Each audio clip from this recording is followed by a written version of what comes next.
Good morning বন্ধুরা, তোমরা সবাই কেমন আছো? আশা করি তোমরা সবাই ভালো আছো আর আমিও খুব ভালো আছি। ঘুম থেকে উঠে পড়েছি, ব্রাশ করা, চা খাওয়া কমপ্লিট। এখন চলে এসেছি বিছনাটা গুছাতে।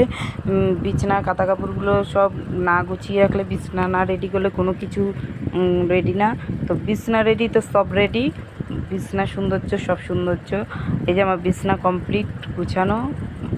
তো বিছানা কমপ্লিট পর আমি চলে এলাম পিছন ঘরে ঝাঁটাটা নিয়ে ঘরটা ঝাঁট দিতে, যেহেতু আমার এই ঘরে পাখি থাকে। তো আমাকে পুরো কাজের মেশিন মতো লাগছে। তো দেখো তো সেই সস্তা বাড়ি কাজ করি সেরকম লাগছে। তো তো এই যে আমার লুসু, যখনই আমি ঘর ঝাঁট দেবো তখনই ও আমার পিছনে যেখানে আমি ঝাঁট দেবো মনা সর লুসু পাপা সরবেই না কিছুতেই। এই যে প্রায় আমার ঘরটা ঝাঁট দেওয়া কমপ্লিট। এখন চলে এসেছি বালতি নিয়ে ঘর মুছতে, কাজের মেশিন মতন ঘরটা পট করে মুছে ফেলে। দেখো, দেখেছো, ওকে ঠেলবো, ও কিছুতেই সরবে না, ও আমার এখান থেকে, ও আমার কাছে থাকবে। এই যে ঘরটা মুছা কমপ্লিট হয়ে গেলে আমি চলে যাবো স্নানে, কেন আজকে আমার কাজ আছে অনেক। এই যে আবার চলে এসেছি একটু ঢং করতে।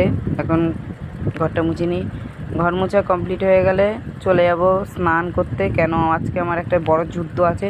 কে কে মাথা ঘষার আগে কে মাথায় আঁচড়িয়ে নাও, কে বলো তো, নলে না পরে খুব জট হয়ে যায়। এর জন্য স্নান করার আগে মাথাটা আঁচড়িয়ে মাথা ঘষবো, তো ওই জন্য মাথাটা আঁচড়িয়ে তারপর নিচ্ছি। তো চলো, আমি এখন স্নান করে এসেছি। দেখা হবে নেক্সট ভিডিওতে। ততক্ষণ তোমরা ভালো থেকো, সুস্থ থাকো। দেখা হবে নেক্সট ভিডিওতে। টাটা।